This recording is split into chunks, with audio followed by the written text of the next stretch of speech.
Hey everybody, it's Josh with Talk About Trek, and we are back again this evening to do what we like to do best on this channel, which is to talk about Star Trek books. In this case, we are talking about Voyager number 12, Chrysalis. Chrysalis. I struggle with that word sometimes. I want to put a T in there that's not there. Chrysalis. Chrysalis. Which I I kind of had an idea of what it was, but then I had to look it up to be sure. And then kind of played into the whole theme of the book throughout, kind of. So it was an interesting title in that it kind of fed into the mystery of the book, where you were kind of wondering what was happening, and then you had this little clue. So anyway, this is the only Star Trek book written by David Neal Wilson, and some notes here from the book about books here. Oh, this was published in 1997. Oh, March of 97 to be exact. 279 pages. Uh, when asked about writing his novel, David remarked, "I was in the right place at the right time." He was on a bulletin board with John Ordover and basically sent he was sent the Bible, sent the material, came up with some ideas. And this one that came from this book, he actually borrowed from a friend in part, John B. Rosenman, who wrote a story titled No Dominion. So he kind of modified the aliens from that book to be the aliens from this book. But I thought it was kind of interesting. Uh, he wrote it on a U.S. Navy ship. So while this guy was assigned to the USS Bainbridge, he wrote this book in his spare hours and when he was like on duty late at night. And also he said that he had been watching Voyager for some time, so he kind of felt like the voices of the characters were in his head, while he was writing it. So that kind of gives you a little bit of a background as to what was going on there.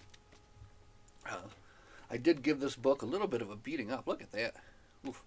But it took me about 2 weeks to get it done. And that's the thing. I love these books because they're pocket books, and I can put it in my pocket, and I can take it to an appointment. I can take it here, take it there, and it's easy. Not like these, like larger books, right? But let's talk more about Chrysalis. An alien garden holds a deadly puzzle for Janeway and her crew. When the sensors of the USS Voyager detect abundant plant life on an unexplored planet, Captain Janeway leads an away team in search of fresh food supplies. They find lavish gardens inhabited by an enigmatic race that holds this garden sacred. The fragrant blossoms are beautiful, enticing, and far more dangerous than they appear. One by one, the away team begins to fall into deep comas from which they cannot be revived. Unwilling to spread the affliction to Voyager, the away team is trapped on the planet until a cure can be found, but their investigation is perceived as desecration by the devout worshippers of the gardens. Pursued by a fanatical mob, slowly succumbing to the insidious effect of the blossoms, Janeway faces either a violent death or an endless sleep. Um, that's kind of an incorrect back cover, to be honest with you. But again, I don't read these things in the first place. So anyway, that's what we have. We're back in Voyager scrounging for supplies mode, right? So after the last planet, they've kind of eaten all their food. They burn through everything. They need to find another nice source of supplies. So they come across this planet, which at first, with all their scans, seems pretty much like uninhabited, right? But they do get this general, like, life force reading. Not localized, just kind of like this whole general field of life force, right? So that's like your first clue of what's going on here. So they beam down to the planet, and they are pleased to find that it is a lush garden planet. There's plenty of food, plenty of supplies, everything that they're going to need. But like the back of the book says, then they start running into some trouble. So a couple of the crew members fall under the spell of this. It was kind of weird. It's a flower. It's like an orange flower, and they call it the Ambiana. And there's like a sleeping pill or something called Ambien, right? So that's some kind of word play in there, right? Had to look up the root of the word to see. But anyway, they fall under the spell of this Ambiana, which basically makes them start getting lethargic, and then eventually they just kind of lay down and go to sleep. So I won't get too much into spoilers here in the beginning part. We'll just kind of vaguely go over it. It's For me, it wasn't as good as the last one I read, The Garden, which really felt like a kind of a concise Lost Voyager episode. But it was still very good. It it kind of went around. Everybody does get like a little bit of a chance to shine. I think maybe Chakotay and Torres were about the only two that didn't get something to do. Everybody else had like a little bit of action, a little bit of something to do. And in the end, it was kind of Tom Paris and maybe Tuvok who had the most. And also, it is kind of a big Kess featured book too, because of what's going on the planet. So if you're looking for Chakotay Torres action, no, that's not going to be found here. But you do get some, Janeway, Tuvok, Kess, Tom Paris, a little bit of Harry Kim, and again, an interesting alien species that's introduced that also then brings with it its own very interesting spiritual background too, and in history. That's kind of one of the cool things I liked about this too, is that as they're exploring deeper and deeper into these gardens, they can kind of see that as they go back further, there's like ruins on top of ruins, right? So, and things are increasingly like more ancient, right? So, very cool that way. I'm always up for a good sci-fi story that has a concept that is new and that is interesting, and that moves away from your typical humanoid aliens, right? Which is what you can do with Trek books. That's like one of the things, because you don't have to worry about making these incredible different aliens, right? You can just describe it and let the imagination run its course. So, all in all, it was a fun ride. I did a bad job of taking notes. Like, look, compared to you can't tell, but that was the other one, and that's this one, and I wrote half of these today. So we'll reference these in a moment here. I started out on a good tear, and then just kind of fell off for a little bit. So, but that happens. You just gotta kind of go with the moment. Whatever happens, happens. So, if you don't want to be spoiled any further, you can take off here. I'm going to talk about some of the points in the book a little bit more in depth now. So as I said, some of the crew members are falling under the spell of this Ambiana, and this Ensign Kayla is the first one to fall under the spell, right? So right away, I kind of like this. The Voyager crew is like on top of it. So they've got the doctor. He's synthesizing an antidote already. They pull back to and everybody kind of gets together. And also they do before this. They meet the species that's on the planet, and they are I don't even know how I was pronouncing it in my head, but it's like, we'll call them the Eurylians, all right? And they are humanoid, but they are like gigantic, right? And they have like, I'm just picturing kind of more like gigantic people here. I don't know if I can find the page that describes them perfectly, but that's not too important. Just picture larger than normal humanoids, extremely larger than normal, maybe 8-9 feet. Let's just call them that, right? And they're they're robed. They're very peaceful, and basically they kind of come upon the Voyager crew. They're like, "Oh, nice to see you here. Go ahead and take whatever fruit you'd like. We're just going to keep doing our thing. See you later." And they just kind of move off and do their own thing. And then it's only when they notice that one of the Voyager crew has fallen under the spell is when they kind of get more involved. Then they come and they, first off, they don't want to have her woken up, because they start talking now about their religion, right? And she is now in what's called the long sleep. And she's being prepared to become one with the one voice. And this is when it kind of starts becoming more clear, kind of like what's going on. There is this kind of whole life energy about the whole planet. And Kess gives a whole bunch of insight into it too, because she is able to really feel more in tune with it. Everybody else can kind of feel it, but she can feel it almost in a way that the natives of the planet can feel it. So she's able to help them out that way. Now, luckily, pretty quickly into the book, they're able to find a cure, and with that, they inoculate, the rest of the crew. So the danger of them being falling under the spell is past. But at this point, the captain, Tuvok, and Kim have already left to venture further deeper into the gardens to kind of check things out and just get more information. So they have not yet been inoculated against it. So there's an interesting part too there where they're kind of walking deeper into the garden and they're seeing the ruins upon ruins and all these ancient things, and they're also kind of falling under the spell at the same time and realizing it too and trying to like shake themselves out of it. Now, back at the the camp out, a group of kind of like a group breaks off from the main group, and they come and they take away Kayla, and they want to take her to a cave so they can assist in her joining with the One Voice. And they're, like I said, they're opposed to anyone stopping this because that's like, for them, what she's being given is like a gift, and no one would ever want to stop anyone from receiving such a great gift, right? So now you have like these two missions. Pretty much everyone else is beamed back up, but then Paris is going to go off in search of, the captain, Tuvok, and Kim. And things on the planet are getting increasingly worse. Like the energy field has now amped up, so that like basically transporting's become a lot harder if you haven't been inoculated against this stuff. They're not going to be able to beam you out, so they can't get the captain out. So, and now the ground is also like starting to tremor just a little bit, but it's slowly getting worse, right?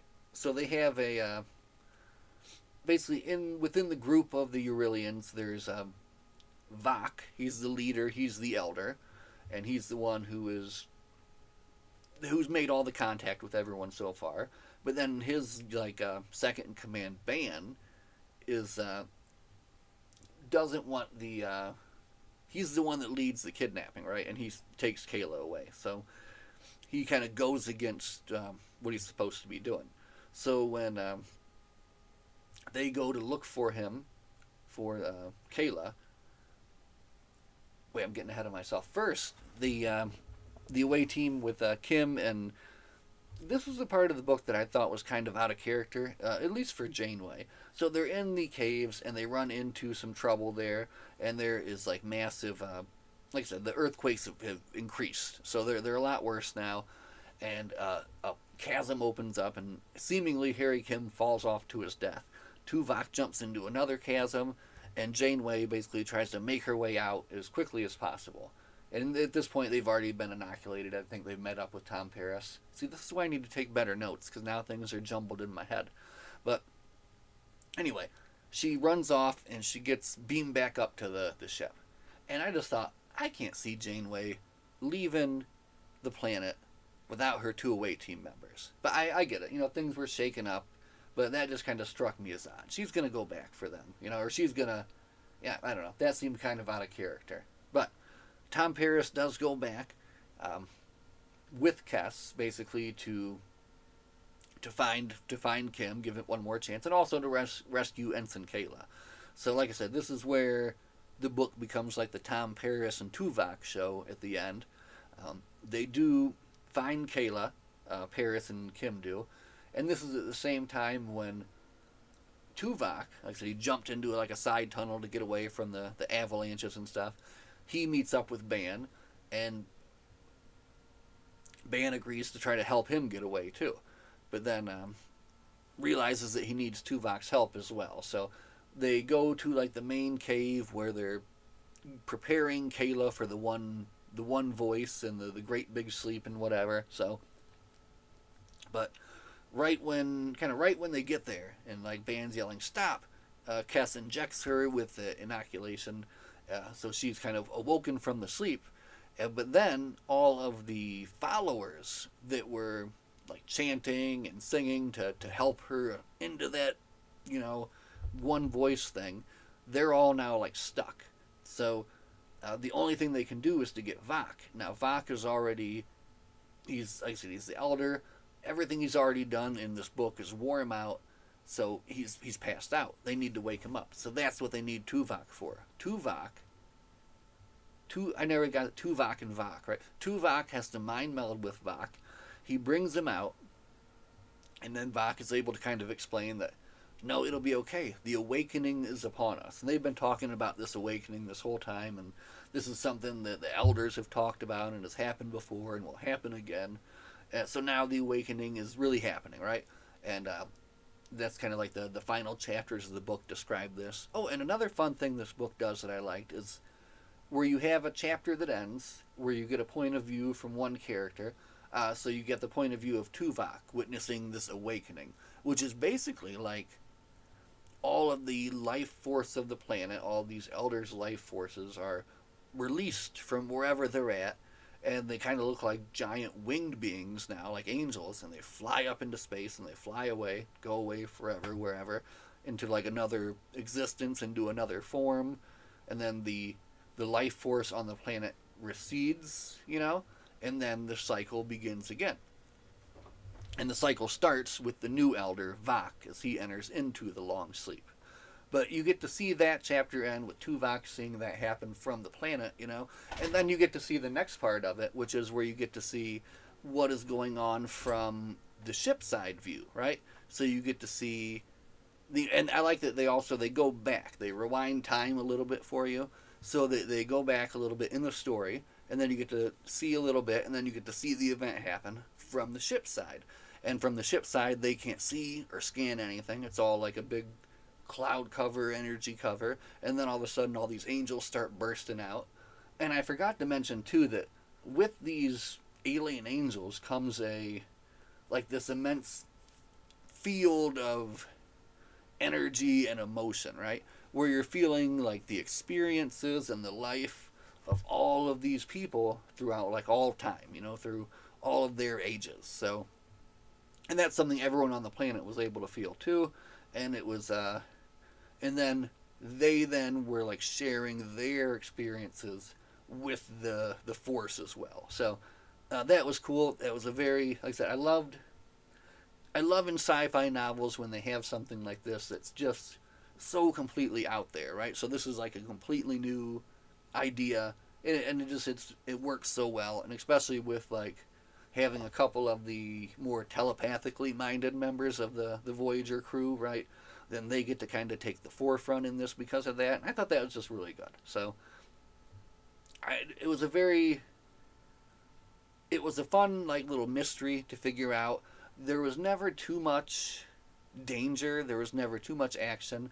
They throw in a little spot where like Harry Kim, they have to rescue him from a cliff. But other than that, it's all just kind of like getting you deeper and deeper into this mystery, and then eventually leading up to this kind of very, very interesting and like spiritual like payoff, right? And then I like the thought too where they kind of talk about now the cycle on the planet will change.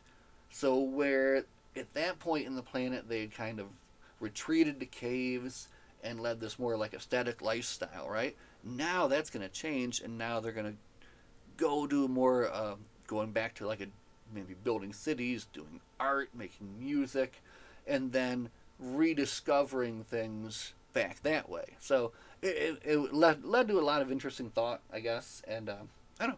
I had a lot of fun with it. And look, I had a lot of fun talking about it too. Look, we just talked about it for 19 minutes. David Neal Wilson's Chrysalis. Chrysalis. There we go. No shine that time. There we go. Perfect. Okay. So that was a lot of fun. And now, I was going to immediately jump right into more numbered Voyager. But I had a recommendation that I should save 13. I'm looking at that now. Save 13 for spooky reading in October. So I'm totally going to do that. I'm going to add that to that list. So we're going to jump into something actually different, because we're going to read something that is a non-fiction book, right? Look at this. Adam Nimoy's The Most Human. So I was able to attend a moderated book discussion the other day where he talked about this book and kind of picked out some stories and stuff. He also signed it, which was very cool. And I'm looking forward to getting into this. So like, it's been a while since I've read something that is not a Star Trek novel or The Count of Monte Cristo. Uh, and when I was talking with my friend, actually, we were coming home from this. It has probably been since nearly coming out of high school.